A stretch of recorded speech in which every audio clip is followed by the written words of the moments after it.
Hello, Wildcats.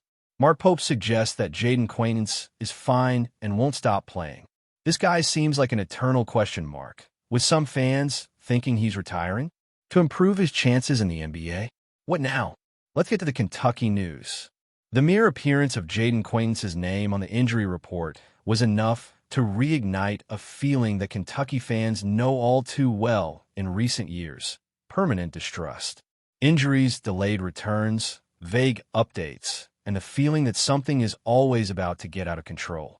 It's no exaggeration to say that part of the fan base has started reacting almost automatically to any medical news, and Quaintance's case became another chapter in this emotionally draining scenario. Before the game against Mississippi State, the information that the power forward was out due to swelling in his knee sounded alarming, not only because of the vocabulary used, but also because of the context. This is a player who recovered from ACL surgery last season, and any mention of the knee naturally raises red flags. From there, speculations bordering on the surreal arose. Some fans began to question whether Quaintance was somehow saving himself, thinking about the NBA draft, or even considering prematurely ending his participation to protect his professional future. It is at this point that the situation begins to sound strange. Strange because it ignores the player's profile, strange because it finds no public support whatsoever, and strange, above all, because it directly contrasts with the discourse coming from within the program. On Monday night, Mark Pope tried to change the tone of the conversation. Without dramatizing, but also without minimizing, the coach brought an update that sounded like a relief in an environment accustomed to bad news. By stating that there is much more positive information about Quaintance, Pope not only updated the player's physical status, but also repositioned the narrative. The statement indicates that the knee problem is manageable, something to be monitored daily, and not a new serious obstacle in the recovery process. Even confirming that Quaintance will not play against LSU. The speech was completely different from the somber updates that marked other recent moments of the program. This difference in tone matters. Even more so in a week when Kentucky lost Jalen Lowe for the remainder of the season. Lowe tried to play even injured, felt his shoulder, and had to leave early against Mississippi State, leaving an immediate void in the rotation. In such a scenario, the simple idea of another key player giving up, playing to think about the NBA, doesn't hold up when confronted with the reality of the roster and the explicit urgency highlighted by the coach. Pope was direct in speaking about the team's current situation. There is little time for adjustments, little time for chemistry, and a lot at stake. Kentucky needs to evolve, and needs to do so quickly. This type of statement doesn't fit with the idea of an athlete about to voluntarily step away. On the contrary, it points to a group that knows that every practice and every game now carries double the weight. Quaintance, considered one of the top picks in the upcoming draft, is a central part of this equation, not only because of his individual talent, but because of the impact his presence has on the team's collective functioning. A team trying to remain competitive in the SEC cannot afford to lose its most outstanding athlete to the treatment room for longer than necessary. And, according to the coaching staff themselves, this doesn't seem to be the path being considered. The strangeness, therefore, lies not in the medical caution, which is natural and responsible, but in the speed with which theories disconnected from the facts emerge. Pope's update indicates a committed player, willing to return as soon as he is safe and fully capable of helping Kentucky win. There is no indication of abandonment, strategic pause, or cold calculation aimed solely at the NBA. There is, however, a process being conducted carefully, something understandable given the recent history. If the positive information is confirmed in the coming days, Kentucky may have escaped a much bigger problem. And perhaps the situation also serves as a reminder. Not every absence is a sign of impending disaster. In the midst of a period of rebuilding, adjustments, and competitive pressure, calm, however difficult, can be as necessary as any important return to the court. There are moments in a college basketball season that transcend numbers and statistics, moments when a player's destiny seems to align with the needs of an evolving team. For Cam Williams, a transfer from Tulane, and now an increasingly important piece of the Kentucky Wildcats roster. That moment seems to be arriving. Mark Pope's straightforward and confident statement during his weekly radio show leaves no room for doubt. Williams may very well reclaim his place in the starting lineup. And more importantly, he may be exactly what Kentucky needs to face the challenges ahead. The current landscape of Kentucky basketball reflects what makes college sports so fascinating: the constant interplay between opportunity and adversity.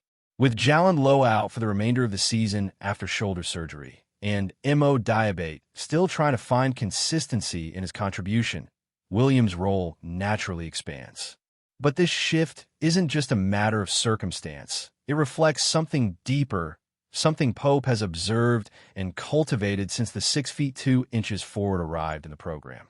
Williams possesses versatility, athleticism, and, more recently, a renewed aggressiveness that puts him uniquely positioned to impact the game both offensively and defensively.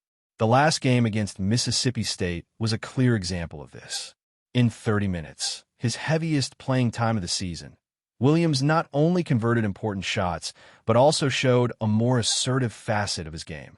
He confidently sought the rim, penetrating the opposing defense at crucial moments, something Pope highlighted as essential to maximizing Williams' potential. He started with a three-pointer right away, but then managed drives in 2 of the next 3 possessions, said Pope, with an almost paternal pride. And that's where he has the chance to impact the game and really punish opponents. This combination of lethal perimeter shooting and playmaking ability near the basket is exactly what Kentucky needs to diversify its offense and make it less predictable. But perhaps the most impressive aspect of Williams has been his defensive contribution.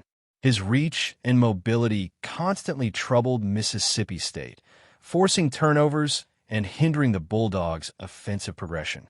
His plus 32 scoring differential, the highest on the team, is a cold but revealing metric. He didn't just score when needed. He changed the flow of the game with his energy and intelligence.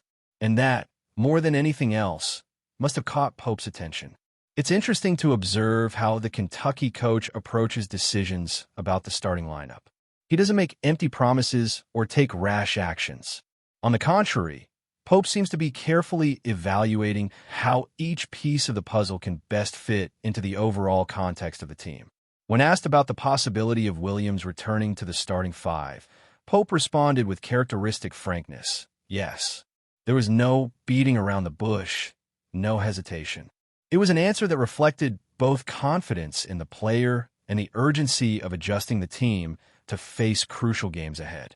If Monday's practice is any indication, with Pope praising Williams' performance in preparatory work, it seems the coach is already inclined to give the forward another chance to shine. Of course, there are challenges to overcome. Williams' inconsistent start as a starter at the beginning of the season left some questions unanswered. Will he be able to maintain the consistency needed to justify his starting position?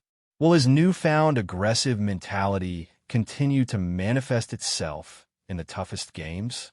These are legitimate questions, but what is evident is that Pope is willing to bet on Williams' potential. And, considering the coach's history of developing players, this bet could yield significant results. Furthermore, there is a human element to this story that cannot be ignored. Williams is not just a transfer player trying to find his place. He is a young athlete seeking to prove his worth in one of the most prestigious programs in the country. His journey so far, from the initial highs and lows to the impactful performance against Mississippi State, is a testament to resilience and adaptation. Pope, as an experienced leader, understands the importance of empowering his players in moments like this. Giving Williams another chance in the starting lineup isn't just a tactical decision. It's a clear message of confidence, a vote of support that can help the player reach new heights. The next challenge will be against LSU, in a hostile environment and against an opponent that will certainly test Kentucky's limitations. The Kentucky basketball season has been, so far, a roller coaster of emotions. Between injuries, returns, and tactical adjustments, Mark Pope is facing a challenge that few coaches in his position could manage with the same calm and clarity. And in the midst of this journey full of ups and downs, names like Trent and Noah emerge as crucial pieces, not only for what they have already done, but for the potential they can still achieve. Trent Noah is a clear example of how adversity can shape an athlete's character. After suffering a seemingly harmless knee injury during the final seconds of the crushing victory over Mississippi State, many fans held their breath. The image of Noah limping after an accidental collision brought a worrying déjà vu to those who have followed his uneven trajectory in this second season. However, if there is one thing that defines Trent Noah, it is his resilience. Less than 48 hours after the incident, he was back on the court, fully participating in team practice. He practiced normally today, which is typical of Trent Noah. "He's tough," said Pope, reinforcing the young point guard's reputation as someone who doesn't give up easily. This positive news about Noah comes at a crucial time for the program. The confirmation of Jayden Lowe's shoulder surgery, which prematurely ended his season, left a clear void in the team's rotation. With less depth in the roster, each available player takes on even greater importance. And although Noah has spent much of this season out of the spotlight, his presence could be decisive in the next chapters of the campaign. Noah started the season as a starter, but an ankle injury in the opening game interrupted his rhythm. When he returned, he alternated moments of brilliance with periods of anonymity. His performance against Tennessee Tech, for example, was a reminder of his value.